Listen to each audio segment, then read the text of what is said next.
Hey guys, Troy Francis here. Hope you are doing well. I'm in Mexico City and I wanted to talk to you today about the truth about leagues. Okay, I mean leagues in terms of dating. We often hear the expression, she's out of my league, or oh, I think he might be out of my league, or whatever it is. Okay, so what is the truth about leagues? Do they actually exist and how important are they? Okay, and I saw a post actually the other day on Reddit where the poster was basically saying, look, I'm a male 3 out of 10, and would it ever be possible for me to date a female 8? Okay, so that was sort of the inspiration for this. I don't particularly like reducing people to a numerical digit in that way. So, you know, I prefer not to use the 0 to 10 sort of rating, if you like, but we know where he's coming from. You know, he feels, for whatever reason, that he is a lower value guy, and he's basically saying, could I date a girl who is significantly above me? Okay, and just that in itself, all right, just the very fact that he asks that question, and everybody kind of knows what he means, because everybody, you know, nobody's like going, hey, what are you talking about? Everybody kind of knows what he means by the question. Just that on its own shows that the notion of leagues exists in society. And it's funny, isn't it? Because sometimes if we talk about a dating marketplace, people will think it's very harsh and crude, and how can you reduce love down to something, how can you describe it as being like a marketplace when it's all about, you know, divine connection and all of that good stuff. But the truth of the matter is, we all know what the guy means when he says, I'm a 3 out of 10. Could I ever date an 8 out of 10? We already instinctively understand where he's coming from. So this idea about leagues is already instilled in us, in society, okay? Is it true though?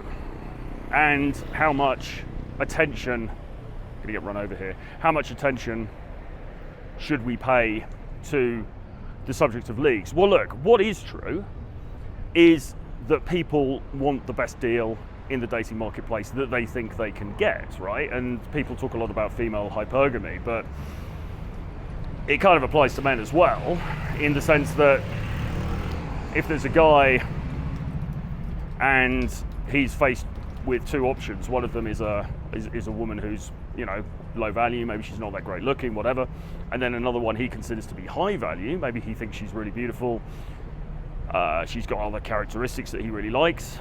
Well, which one is he going to choose?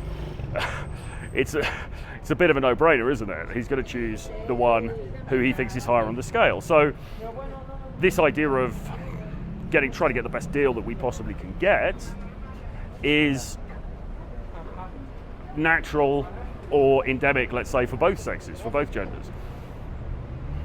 So that much is true.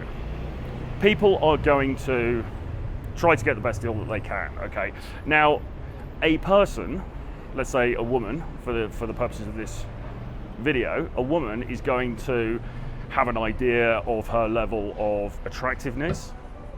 She's gonna obviously know how many guys have been interested in her in the past. She's gonna have a sense of the caliber of those guys, okay? So if she's a very attractive woman and she has been propositioned many times by extremely good-looking, rich, powerful men, then naturally that is going to set a baseline for the type of guy that she's going to think that she can reasonably attract, okay? So people are going to have an idea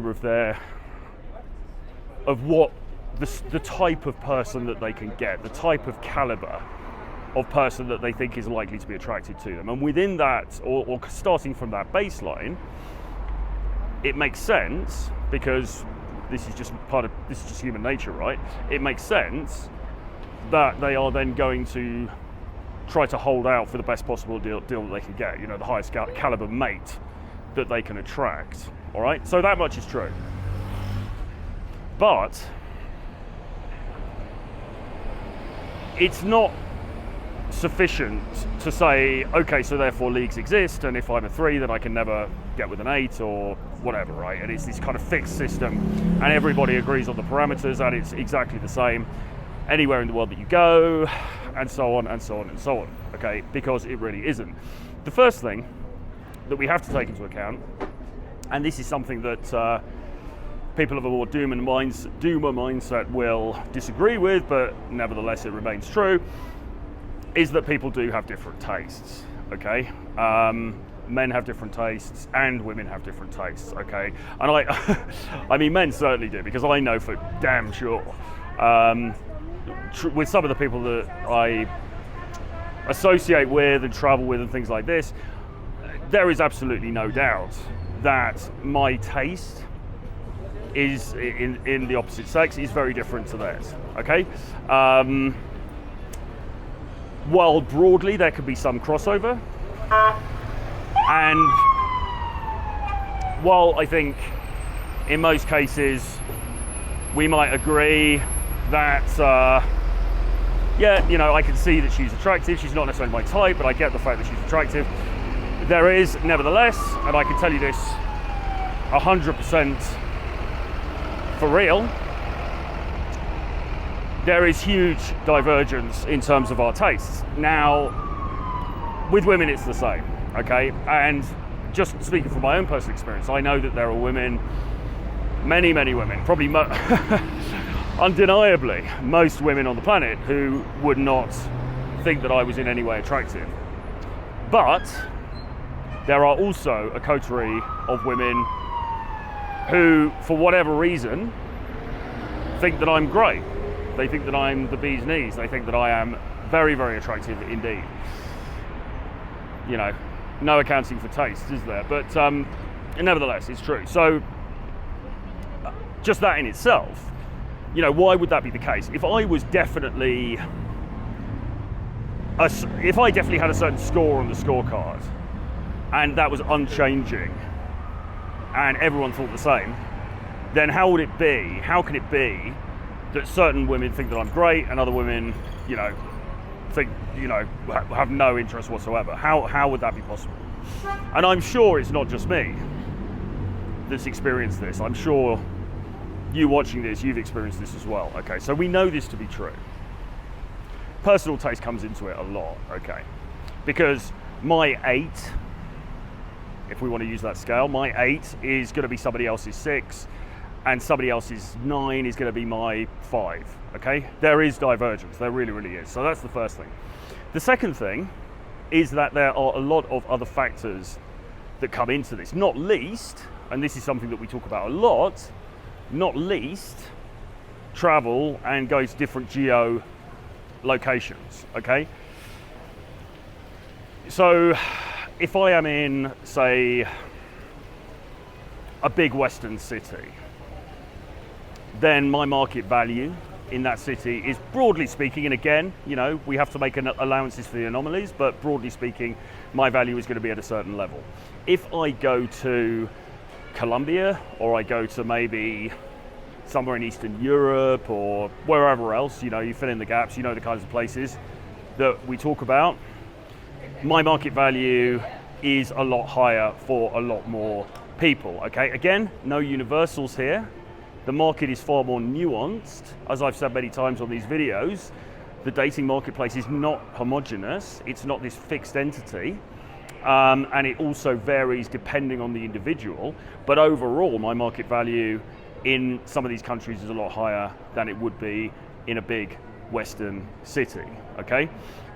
So again, you know, that brings this huge disruption into the area of leagues. Because if I'm in a certain league, you know, a lower league in Canada, and then I go to Colombia and I'm in a higher league, how do we account for that, okay? And you've got to remember that there's such a thing as migration, and not everybody stays in the same country.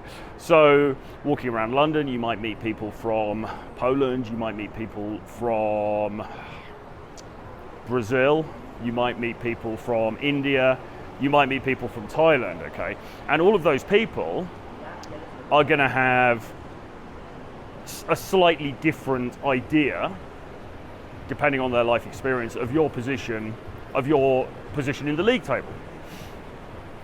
So I hope that you can see, or start to see, that actually this whole issue of leagues is much more complicated and much more nuanced than people would have you believe. So this is why you should never go out into into a social situation and see a woman and say, oh, she's out of my league. I would go and say hello, but she's out of my league. You shouldn't say that, because you don't know until you've interacted with her whether that is true or not, because how can you? You can't mind read. You can't see inside her mind. And that is why this notion of leagues is actually very damaging for guys and for women as well, because it is an oversimplification of something that actually is very complex and very nuanced. So I hope that makes sense. I hope you enjoy this video, you understand where I'm coming from.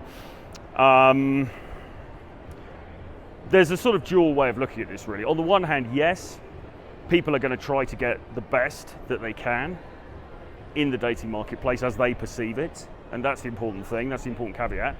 So that is true, and that's why you need to work on self-improvement the whole time. You need to be working on the old money muscles game and all that stuff, of course. But on the other hand, the dating marketplace, and therefore the league table, is far more fractured and nuanced and disconnected than people seem to think.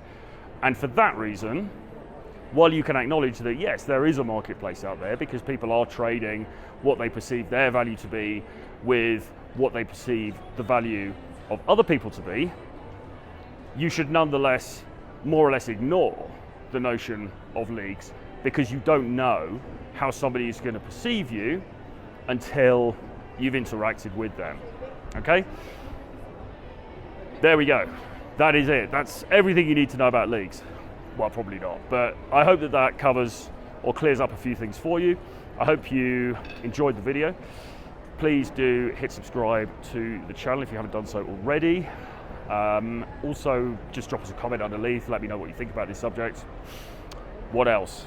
Support the channel on Patreon.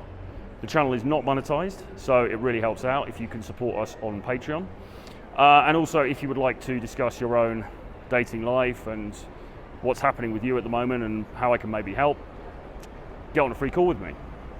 Just drop me an email, troy@realtroyfrancis.com, or hit the Calendly link below and book an appointment with me there.